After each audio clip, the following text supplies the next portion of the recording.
घणियूं शादियूं कयूं ख़बर अथव? ॿुधायो बाबा, अॼु इहा ॻाल्हि बि सम्झी वञो, मुंहिंजे मुर्शिद अलीअ पंहिंजी हयात में 9 निकाह कया। घणा बाबा? ॿुधायो त सबक़ यादि थिए। घणा? क़ुरान इजाज़त ॾे थो 4 शादियूं हिकिड़े टाइम ते, अली साईं बि हिकिड़े टाइम ते 4 कयूं, पर का घरवारी वफ़ात कंदी वरी शादी कंदो हो।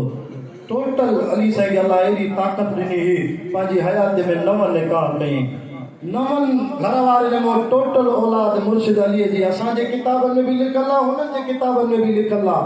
टोटल औलाद मुर्शिद अलीअ खे 14 पुट 17 न्याणियूं।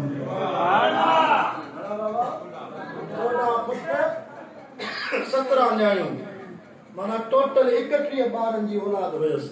ॿियनि किताबनि में अचे थो 18 पुट 17 न्याणियूं। इहा रिवायत बि अचे थी 35 ॿार आहे मुर्शिद अलीअ खे। फरमाईंदा हिकिड़ी घरवारी हज़रत अली खे पुट ॼायो, नालो रखियसि उमर। ॾाढा जो सुभान अल्लाह। ख़ुदा जी कुदरत, उहो उमर नाले पुट मौला अली जो 5 सालनि जो थियो, बीमार थी, अलाह जो हुकुम अची वियो, वफ़ात करे वियो। हज़रत अली सां खे ॾुख थियो, जनाज़ो पढ़ी हज़रत अली अल्लाह सां आसमान जे तके ही लफ़्ज़ चया, ओ मुंहिंजा अल्लाह, पुट ॾिनई, नालो रखियोमांसि उमर। रब 5 साल जी उमिरि में पाण ॾे घुराई। मुंहिंजो बि रब तोसां वाइदो आहे, वरी कंहिं घरवारीअ में पुट ॾे त वरी उमर नालो रखां। इहो प्यार आहे कि न दुश्मनी आहे?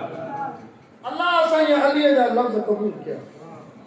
अली साईं खे वरी अल्लाह साईं खे ॿी घरवारी में वरी पुट ॾिनो, पर मां अल्लाह सां वाइदो कयो आहे, नालो उमर रखंदोमांसि। रखे उमर। किताब लिखनि था इहो ॿियो पुट बि वॾो थियो, 7 सालनि जो थियो, अल्लाह जो हुकुम अची वियो, इहो बि वफ़ात करे। जॾहिं जनाज़ो पढ़ियो मुर्शिद अली साईं पंहिंजे पुट उमर जो ॿिए जो, वरी आसमान जे तके जे मौला, मां अली जो तोसां वाइदो आहे, वरी के घरवारी में पुट ॾे त वरी उमर नालो रखंदो। अल्लाह ॾिनो, वरी सोणे अलीअ पंहिंजे 3 पुट जो नालो बि उमर रखियो। 3 पुट खे वरी अल्लाह हयाती ॾिनी, वॾो थियो, 8-9 सालनि जो थियो। किताब लिखनि था हिकु दफ़े अली साईं प्यार में मोहबत में वेठो हो, पंहिंजे 3 पुट खे, छो त बद अल्लाह खे प्यारा थी विया न, 3 खे सदके पुट उमर सुरी आयो त हज़रत अली साईं पंहिंजे पुट को चुमी वरिती। सुभान अल्लाह। तव्हां सभु औलाद को चुमी वठंदव। फरमाया 4 नंबर पुट तो चे उमर, जॾहिं बाबे अली मां को चुमी वरिती त बाबो अली जे अखियुनि मां पाणी अची वियो, रोई वेठो त पुट तो चे ओ बाबा रोए छो थो? जॾहिं पीउ पंहिंजी औलाद को चुमी वठंदो आहे त रोईंदो त न? बाबा अली तो ख़ुशि थी न रोए छो थो? प्यार में छो थो रोए? हज़रत अली तो जे पुट उमर मां इन करे थो रोआं, तोखो अॻ में मूंखे अल्लाह 2 पुट ॿिया बि ॾिना, उमर नालो रखियो मां। हिकिड़ो 5 सालनि जी उमिरि में वफ़ात करे वियो, ॿियो 7 सालनि जी उमिरि में।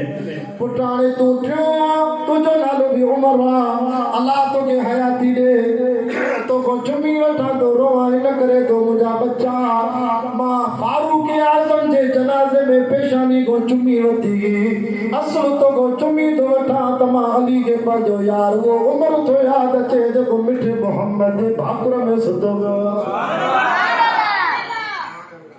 उहो पंहिंजो यार थो यादि अचे जेको मूंखे मोहबत में चवंदो लौला अलीयुन लहलक उमर। अली मां उमर करे करे फ़ैसिलो कंदो आहियां, अली तोखो मशवरो वठंदो आहियां त फ़ैसिलो सही थींदो आहे, अली तूं न हुजे हा त मां उमर हलाल थी वियो। एॾी उन्हनि जी पाण में मोहब्बत थी, प्यार हो।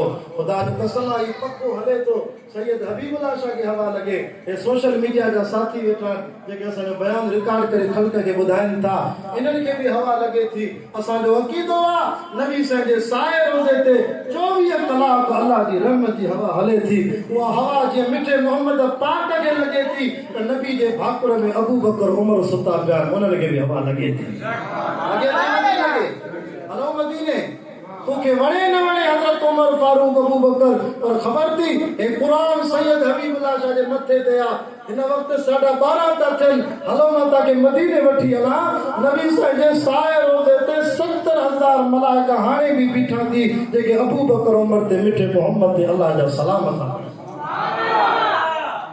अरे तूं असांजी औताक ते यार कॾहिं वरी मेहमान ईंदा थी नवा या पुराणा आगरनि जे ॻोठ में मां पहिरों दफ़ो आयो आहियां वरी अलाए ॿीहर घुरायो अलाए न घुरायो पर अबू बकर उमर उहे जवान थी जिन जे अंगण ते जिन जे रोज़े पाक ते नबी साईं जे साए रोज़े ते 70,000 मलाइक ॾींहं जो ईंदा थी 70,000 मलाइक राति जो ईंदा